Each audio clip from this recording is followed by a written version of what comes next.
Hello friend, welcome to the channel pharmacy dictionary.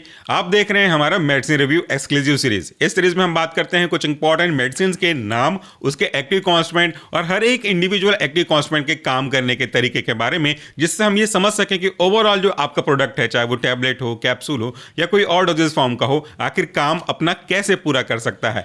मैं एक registered pharmacist हूँ, 11 साल से टीचिंग एक्सपीरियंस है। तो आज के इस वीडियो में हम बात करने वाले हैं एक ऐसी दवाई के बारे में जो कि टैबलेट के फॉर्म में है और ये आपके ब्लड में बढ़े हुए शुगर के लेवल को नियंत्रण करने में काम करता है। सबसे पहले हमको प्रॉब्लम समझना चाहिए, क्योंकि अगर आप प्रॉब्लम समझोगे तो सॉल्यूशन अपने आप समझ में आते जाएगा। जब हम बात करते हैं ब्लड में बढ़े हुए ग्लूकोज के लेवल को, तो इसे अलग अलग नाम से जानते हैं। सिंपल तरीके से बहुत कॉमन व्यक्ति इसे शुगर की प्रॉब्लम बोलता है, इसी को हिंदी में हम मधुमेह की बात बोलते हैं, या तो हम लोग इसको बोलते हैं डायबिटीज अपने टेक्निकल टर्म्स में। लेकिन अगर आप कोई भी चीज बोलो, चाहे इनमें से कोई भी वर्ड यूज करो, प्रॉब्लम तो एक ही रहेगी। वो ये है कि आपके ब्लड में जो ग्लूकोज का लेवल है वो नॉर्मल वैल्यू से ऊपर चला जाता है। तो आखिर इस प्रॉब्लम को हम ऐसा होने क्यों देते हैं? इसके सिंपल से कारण है। मान लेते हैं कि आप और मैं दो व्यक्ति हैं और मैं आपको कुछ खाना देना चाहता हूं। अगर आपको खाने की जो क्वांटिटी है वो कुछ इस तरीके से हो जाए कि आप 5 रोटी में सेटिस्फाइड हो जाते हैं और आपको भूख लगती है तो आप थोड़ा ज्यादा खा लेते हो, तो मैं आपको रोज 5 रोटी दे रहा हूं और आपकी भूख भी 5 रोटी के जैसा ही लग रहा है, तो आपको ना कोई प्रॉब्लम होगी ना मुझे कोई प्रॉब्लम होगी। लेकिन अगर मैं कभी ऐसा करूं कि आपकी भूख तो 5 रोटी की ही है, आपकी कैपेसिटी 5 रोटी की ही है, लेकिन मैं आपको थोड़ा एक्स्ट्रा 10 रोटी या 15 रोटी दे देता हूं, तो आप कितना खा पाओगे? जितना आपकी डाइट है उतना ही खा पाओगे। बचे हुए को आप अपने पास रख लोगे, स्टोर कर लोगे कि हो सकता है मैं बाद में खा लूं, यही काम करोगे। लेकिन अगर यही चीज लगातार बनती रहे, रोज आपको एक्स्ट्रा देते रहूं, तो फिर आपकी डाइट से वो ओवर हो जाएगी और आपको प्रॉब्लम होने लगेगी। एग्जैक्टली यही होता है जब कभी भी आप कुछ खाना खाते हो जिसमें दाल, चावल, रोटी, सब्जी कुछ भी हो, जिसमें कार्बोहाइड्रेट हो, या तो डायरेक्टली शुगर के फॉर्म में कोई चीज ले रहे हो, चाहे मिठाई वगैरह खा रहे हो। लेकिन मैं आपको बात क्लियर कर दूं कि मिठाई खाने से शुगर नहीं होता। जिसको शुगर है उसको मिठाई खाने से प्रॉब्लम बढ़ती है। तो अगर नॉर्मल व्यक्ति लिमिट मात्रा में शुगर का कंजप्शन कर रहा है, मिठाई वगैरह खा रहा है, तो ऐसा नहीं है कि उसको इकलौता शुगर का कारण यही मिठाई होकर के आएगा। मिठाई रिस्क फैक्टर है, ट्रिगरिंग फैक्टर है, एक कॉज नहीं है। तो बात करते हैं अपने कंटिन्यू पार्ट पे। तो अगर आप कभी ऐसा करो कि आपको अगर कुछ लेवल में ज्यादा मात्रा में मीठा खाने दिया जाए और आपकी डाइट उतनी नहीं है, आपकी भूख उतनी नहीं है, मतलब आपके बॉडी के अंदर जो एक सेल है जिसे हम पैनक्रियाटिक सेल कहते हैं, वो इंसुलिन सिक्रीट करता है और उस इंसुलिन सिक्रीशन का मात्रा उतना नहीं है जितना कि वो आपके खाए गए रोटी या कोई और जो शुगर सब्सटेंस है इसको डाइजेस्ट कर सके, इसके शुगर को यूटिलाइज कर सके। इसलिए आपके ब्लड में शुगर का लेवल बढ़ता रहता है। किसी तरीके से अगर हम नॉर्मल दृष्टिकोण से देखने की कोशिश करें, एक साधारण व्यक्ति को जिसको शुगर की प्रॉब्लम नहीं है, उसकी सिचुएशन पहले क्रिएट करते हैं, उसको समझते हैं, फिर जिसके अंदर शुगर की प्रॉब्लम है उसके अंदर क्या हो रहा होगा उसको समझेंगे। दोनों टैली हो जाएगा, आराम से समझ में आ जाएगा। मान लेते हैं कि मैं एक नॉर्मल व्यक्ति हूं, मुझे कोई डायबिटीज की प्रॉब्लम नहीं है, तो जब कभी भी मैं कुछ भी खाता हूं जिसके अंदर कार्बोहाइड्रेट होगा तो वो आगे जाके ग्लूकोज में कन्वर्ट होगा, या डायरेक्टली मैं ग्लूकोज का कंजप्शन करता हूं तो उसमें ग्लूकोज होगा। तो जितना मैं खाऊंगा उसी के रिस्पेक्ट में मेरी बॉडी इंसुलिन बनाने लगेगी। इंसुलिन बनाने के लिए मैसेज पहुंचता है कि भैया इतना ग्लूकोज आया है, उसके रेस्पेक्ट में आप इंसुलिन बनाओ। इंसुलिन बनाने का काम करता है आपका पैनक्रियाटिक सेल, जिसके अंदर बीटा सेल्स पाए जाते हैं। वो इंसुलिन बनाता है और आपके इंसुलिन को रिलीज करता है। इंसुलिन आकर के अपने रेस्पेक्टिव रिसेप्टर, जिसे हम इंसुलिन रिसेप्टर कहते हैं, उस पर बाइंड हो जाता है और उसके बाइंड होने से इंसुलिन क्या करता है, एक रास्ता खोलता है, जिस रास्ते के थ्रू होता हुआ आपके ब्लड में जो ग्लूकोज बना हुआ है खाने पीने से, वो ग्लूकोज रास्ते से आता आता आपके सेल तक पहुंच जाता है। और ये जो सेल्स है, क्योंकि हमारी बॉडी बनी किससे है? सेल से ही बनी हुई है, और हमको जो एनर्जी मिल रही है वो सेल के कंपोनेंट माइटोकॉन्ड्रिया बाकी सब चीजों से ही तो मिल रही है। तो वो जो ग्लूकोज है उस इंसुलिन के द्वारा खोले गए रास्ते से आता आता आपके सेल तक पहुंचता है। ये जो सारे सेल्स हैं इंडिविजुअली इस ग्लूकोज का यूज करते हैं और एनर्जी बनाते हैं, जिसकी वजह से आप अपना सारा काम कर पाते हो। तो इस तरीके से जितना ग्लूकोज का कंजप्शन आपके थ्रू हुआ वो यूटिलाइज हो गया सेल के द्वारा, कोई एक्सेस में ग्लूकोज बचा नहीं। इसलिए अब आपके ब्लड में ग्लूकोज की लेवल बिल्कुल नॉर्मल होगा, ज्यादा नहीं होगा। तो ये एक नॉर्मल व्यक्ति की कहानी है। यहां पे ये क्यों पॉसिबल हो पाया? क्योंकि जितना डाइट आपको चाहिए था आपने उतना ही डाइट लिया। दूसरा, आपके इंसुलिन को सिक्रीट करने वाले सेल बिल्कुल चकाचक हैं, बेहतरीन तरीके से काम कर रहे हैं, तो उसी के रेस्पेक्ट में उन्होंने इंसुलिन बना करके दे दिया।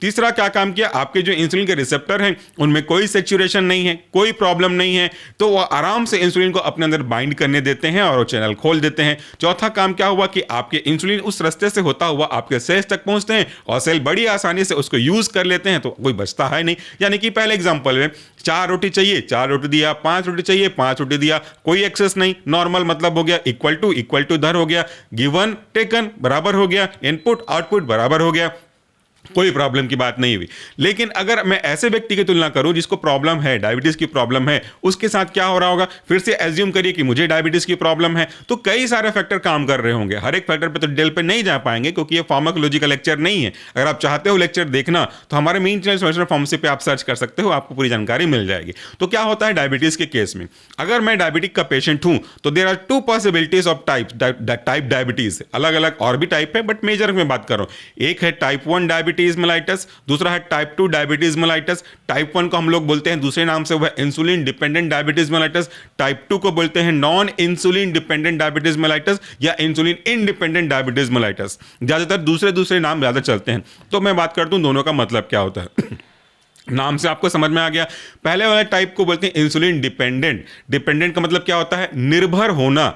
जब कभी भी कोई भी व्यक्ति अपने खाए पिए को पचाने के लिए, इन टर्म्स ऑफ ग्लूकोज की मैं बात कर रहा हूं, ग्लूकोज को यूटिलाइज करने के लिए सेल के द्वारा बाहरी सोर्स ऑफ इंसुलिन पे डिपेंड होता है, बाहर के इंसुलिन के सोर्स पे इंजेक्शन के थ्रू डिपेंड होता है, तो उस केस को बोलते हैं इंसुलिन डिपेंडेंट या टाइप 1। क्यों डिपेंडेंट हो रहा है भैया, क्योंकि उसकी बॉडी का पैनक्रियाटिक सेल आपके लिए प्रॉपर मात्रा में इंसुलिन नहीं बना पा रहा और अल्टीमेटली आपके ग्लूकोज को तो यूज करवाना है, तो अगर आपकी बॉडी नहीं बना पा रही है तो आपको रिप्लेस करना पड़ेगा दूसरे तरह से। इसलिए आप हर एक टाइम जब जब खाना पीना खाते हो तब आप बाहर से लिए जाने वाले इंसुलिन के ऊपर डिपेंडेंट हो, इसीलिए इसको बोलते हैं इंसुलिन डिपेंडेंट। एक छोटा सा एग्जांपल दे रहा हूं कॉन्सेप्ट को क्लियर करने के लिए। मेरे एग्जांपल को अन्यथा मत लीजिएगा, मेरा सेंस किसी और पर्पस के लिए नहीं है, केवल एक्सप्लेन करने के लिए है। अपने ही एग्जांपल देता हूं कि मैं यहां से चल करके जाऊंगा और चल करके कहीं से कहीं पहुंच जाऊंगा, तो मैं पहुंच किसके थ्रू रहा हूं, अपने पैरों की मदद से। मैं अगर कभी ऐसा हो कि मैं अपने पैरों पे थोड़ा चोट लग गई हो, फ्रैक्चर हो गया हो, तो मैं अपने पैरों से चल करके नहीं जाऊंगा, ना ही जा पाऊंगा, बोलना ज्यादा अच्छा रहेगा। तो मैं क्या करूंगा, व्हील चेयर के मंगवाऊंगा, व्हील चेयर पे बैठूंगा, व्हील चेयर से मैं यहां से वहां जाऊंगा। तो मैं यहां से वहां चलने के लिए पहले किसके ऊपर डिपेंड था, खुद के ऊपर डिपेंड था, किसी और के ऊपर तो नहीं, तो मैं इंडिपेंडेंट था। बट अब जब पैर में फ्रैक्चर हो गई है, मैं चल नहीं पा रहा हूं, तो मैं किस पे ऊपर डिपेंड हो गया, व्हील चेयर पे। Exactly in this type of diabetes आप इंसुलिन के ऊपर डिपेंडेंट हो, जिसको आपको बाहर से लेना पड़ेगा। जबकि दूसरा वाला टाइप 2 जिसका दूसरा नाम है नॉन इंसुलिन डिपेंडेंट, ज्यादा अच्छा होगा ये समझे कि इंसुलिन इंडिपेंडेंट, यानी कि अब आप अपने खाए हुए ग्लूकोज को पचाने के लिए, यूटिलाइज करने के लिए बाहर से इंसुलिन के ऊपर डिपेंडेंट नहीं हो, यानी कि बाहर से आपको इंसुलिन लेने की जरूरत पड़ेगी ही नहीं। क्यों, क्योंकि अब आपके जो पैनक्रियाटिक सेल्स हैं वो इंसुलिन तो बनाएंगे, इतना कम भी नहीं बनाएंगे कि बाहर से वो लेना पड़े, लेकिन इतना भी सफिशिएंट नहीं बनाएंगे कि आप नॉर्मल में हो। अगर सफिशिएंट बनाते तो आपको डायबिटीज होता ही क्यों। तो जितना चाहिए उससे कम बना रहे हैं। मान लेते हैं कि 100 चाहिए तो 100 से वो कम बना रहा है। कितना कम बना रहे हैं वो तो इंडिविजुअल के ऊपर डिपेंड करेगा, 70, 60, 50। तो जितना कम बना रहे हैं उतना को हमको पूरा करना है, मैनेज करना है किसी भी तरीके से। तो इस तरीके से हम उसको कर सकते हैं। कैसे मैनेज करोगे, या तो उसको ज्यादा बनवा दिया जाए, या तो उसको जिसको पचाने के लिए आपको इतना मात्रा में चाहिए उसी के इंटेक को कम कर दिया जाए। दोनों तरीके से बराबर होगा ना। तराजू के 2 पल्ले हैं, आपके पास 1 किलो का बाट है और आपके पास जो भी सामान है आधा किलो का ही है, आलू आधा किलो का ही है, आलू खत्म हो गया तो आपको बराबर करना है, तो आप भैया आधा किलो का बाट रख दो वहां पे, दोनों तरफ बराबर हो जाएगा। तो दोनों में से कोई भी फ्लक्चुएशन चेंज करके आपको स्थिति बराबर करनी है। यह है टाइप 2 डायबिटीज का एक स्पेसिफिकेशन। अब हम बात करते हैं इसके कुछ कॉमन सिम्टम की। डिटेल वीडियो हो रहा है, होने दीजिए, क्योंकि आपको समझना मेन है, ना कि सिर्फ देख के हवा निकल जाना। होता क्यों है डायबिटीज, इसके कई अलग अलग कारणों में से पहला कारण यह है कि टाइप 2 के रिस्पेक्ट में बात करूं, टाइप 1 को मैं छोड़ देता हूं, तो उसका रिस्पेक्ट में कारण यह कि इंसुलिन की मात्रा थोड़ी कम बन रही होगी। दूसरा कारण क्या हो सकता है, इंसुलिन की मात्रा बराबर बन रही है, जितना चाहिए उतना ही बन रहा है, लेकिन वो इंसुलिन अपने प्रॉपर रिसेप्टर पे जाके बाइंड नहीं हो पा रहा है। तीसरा कारण यह हो रहा है कि इंसुलिन के रिसेप्टर पे सेंसिटिविटी थोड़ी कम हो गई हो। और चौथा कारण यह हो रहा हो कि आपके ग्लूकोज का लेवल बहुत ज्यादा हो रहा होगा, तो उसको मैनेज करने के लिए, कॉप अप करने के लिए इंसुलिन का लेवल बराबर नहीं हो रहा होगा। और कई भी अननोन फैक्टर्स हो सकते हैं, जेनेटिक भी हो सकता है, तो उसके बारे में हम बात नहीं करेंगे। तो ओवरऑल सिम्टम क्या क्या हो गया समझ में आ गया, क्या क्या ओवरऑल क्या क्या कारण है आपको समझ में आ गया। अब बात कर लेते हैं सिम्टम्स की। वैसे सिम्टम आपको नजर नहीं आएंगे, बट अगर आपको सिम्टम इनमें से कुछ नजर आता है तो ये हो सकता है, कंफर्मेटरी टेस्ट कराना पड़ेगा। ये संभावित सिम्टम है। पहली बात कि आपको बहुत थकावट थकावट लगने लगेगा, आपको हर बार में भूख लगेगी थोड़ी थोड़ी देर में, आप मैक्सिमम टाइम यूरिन पास करोगे, पॉलीफेगिया पॉलीयूरिया की प्रॉब्लम होगी, पॉलीडिप्सिया की प्रॉब्लम होगी, बार बार यूरिन पास करना पड़ेगा। ज़्यादा नहीं जाएगा लेकिन थोड़ा थोड़ा जाएगा। और कभी अगर खुले जगह में यूरिन पास करते हैं, ऐसा स्वच्छ भारत के हिसाब से करना नहीं है, फिर भी अगर कर दिए हैं तो आप थोड़ी देर बाद अगर ऑब्जर्व करोगे तो वहाँ पे चींटियाँ आ रही होंगी, तो ये आपको एक इंडिकेट कर रहा है। दूसरा, आपको भूख जैसा लगे, मैंने कहा बहुत ज़्यादा लगेगी, थोड़ा दृष्टि थोड़ा सा कमजोर होने लगेगा। और अगर आपको कहीं चोट लगती है, किसी भी शरीर के हिस्से में चोट लगती है, तो वो चोट जनरली लोगों की तुलना में आपका जल्दी से भरेगा नहीं, वो टाइम लेगा। और हो सकता है कि इतना टाइम लेके वो भर भी ना पाए, उल्टा गैंग्रीन की तरह बढ़ता हुआ जाए। तो ये एक मेजर प्रॉब्लम है। इसलिए आपको ये सब सिम्टम में से कोई भी सिम्टम अगर लगातार दिख रहा है तो एक बार डायग्नोस जरूर करवा लेना चाहिए। आई विल सजेस्ट कि HbA1c करा लें, ताकि पिछला पास का काफी दिनों का डिस्टेंस कवर हो सके, कब से प्रॉब्लम है वो समझ सको। तो ओवरऑल डिस्क्रिप्शन मैंने आपको दिया डायबिटीज के बारे में।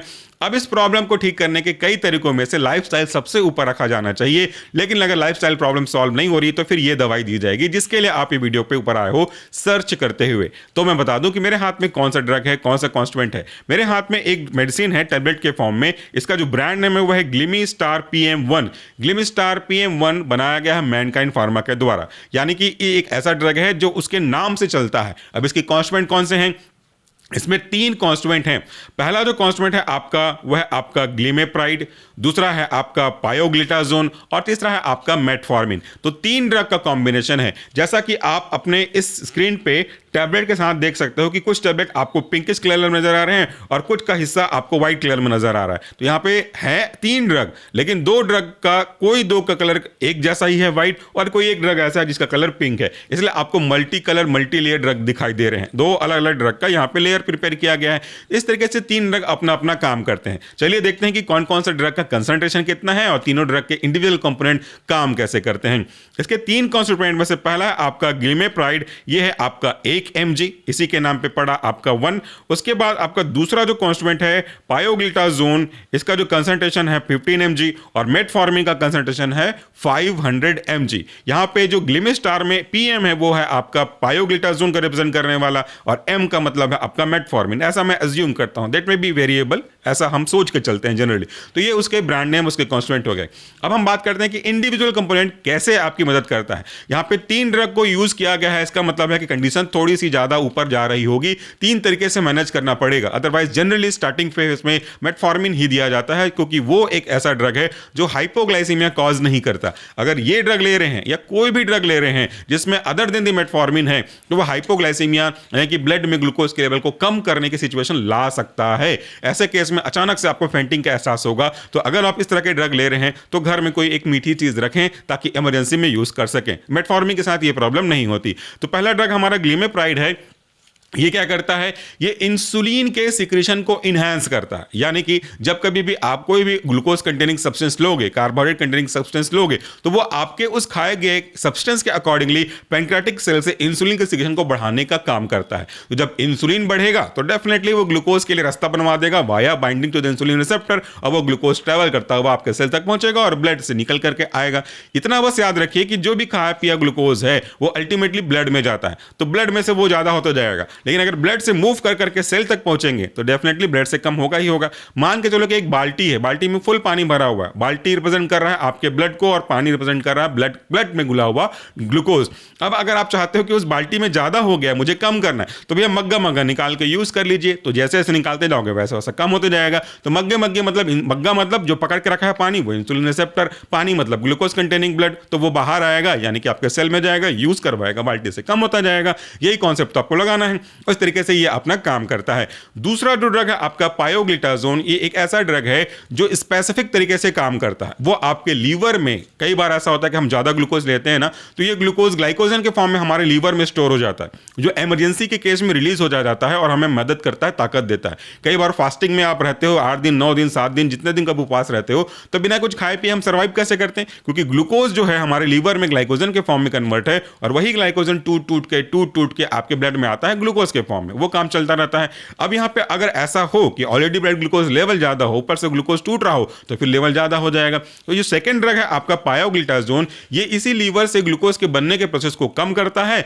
साथ ही साथ एक काम और करता है, वो ये है कि इंसुलिन के रिसेप्टर की सेंसिटिविटी को बढ़ा देता है। वो कैसे समझ लो, इंसुलिन का रिसेप्टर तो है बट उसके साथ सेंसिटिविटी कम है, तो वो पकड़ के नहीं पा रहा, और पकड़ के नहीं पा रहा इसका मतलब यह है कि वो अच्छे से आपके इंसुलिन रिसेप्टर को खोल नहीं रहा है और उसके अंदर से ग्लूकोज आ नहीं रहा है। इसको समझाने के लिए छोटा सा एग्जांपल देता हूं। आपके मोबाइल में टच स्क्रीन तो होगा ही, सेंसर है जिसमें आप टच करते हो, फेस को छोड़ दो, अगर टच करते हो तो आपके टच करते ही ये खुल जा रहा है। देखिए आपके सामने मैं दिखा रहा हूं, ये मैंने टच किया और ये आपका खुल गया। पहले खुल रहा था, देखिए अभी नहीं खुल रहा। क्यों नहीं खुल रहा भाई? मेरा फिंगर तो वही है, मेरा सब कुछ टच किया, एहसास वही है, फेस पे साथ प्रॉब्लम क्यों हो रही है? अब देखिएगा जरा फिर से, मैंने यहां पे टच किया, ये खुल गया, अभी टच कर रहा हूं, खुल गया, अभी टच कर रहा हूं, बंद हो गया, अभी टच कर रहा हूं, खुल गया, टच कर बंद किया, टच किया, खुल गया, नहीं खुला, नहीं खुला, नहीं खुला, अब देखिए खुल गया। तो ये क्या दिखा रहा है? ये एग्जांपल है सेंसिटिविटी का, यानी कि अगर आपके टच के सेंसर पे प्रॉपर तरीके से आपने फिंगर लगाया, उसको सेंस कर रहा है, सेंसर ही है ना,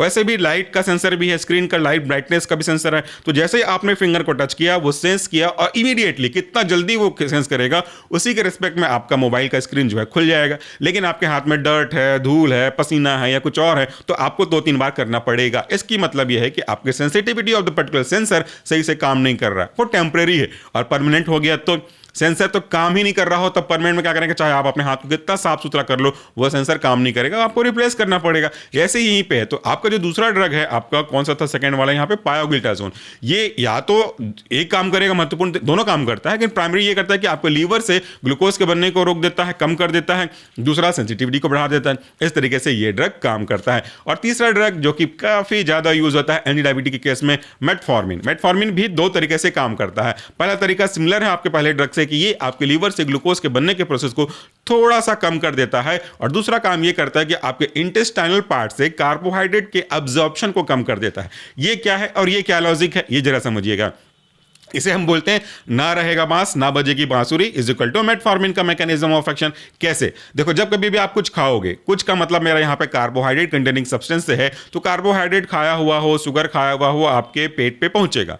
पेट में पहुंचने के बाद डिसइंटीग्रेशन, दैट मींस टूटना, घुलना, ये सब होगा। उसके बाद आगे जाएगा स्मॉल इंटेस्टाइन पे। असल में एब्जॉर्प्शन होता है आपके स्मॉल इंटेस्टाइन से। स्मॉल इंटेस्टाइन से डिफरेंट पासवे के थ्रू वो आपके ब्लड में पहुंचता है, ग्लूकोज पहुंचता है, कार्बोहाइड्रेट पहुंचता है। अब वहां से फिर उसका कन्वर्जन हो जाता है, दूसरे दूसरे फॉर्म में बायो ट्रांसफॉर्मेशन हो जाता है, बायोकेमिस्ट्री इनमें इन्वॉल्व हो जाती है। उसके बाद वो शुगर बनकर ब्लड में जाता है। तो अगर मैं इंटेस्टाइन से उसके एब्जॉर्प्शन को ही रोक दूं तो फिर तो वो पहुंचेगा ही नहीं। यही तो है काम करने का तरीका आपके मेटफॉर्मिन का। एक तो लीवर से ग्लूकोज के बनने को रोका, दूसरा आपका इंटेस्टाइन से कार्बोहाइड्रेट के एब्जॉर्प्शन को रोका। और इस तरीके से ये तीनों ड्रग अपना अपना काम करते हैं और तीनों मिलकर के एक ही ऑब्जेक्ट को पूरा करते हैं।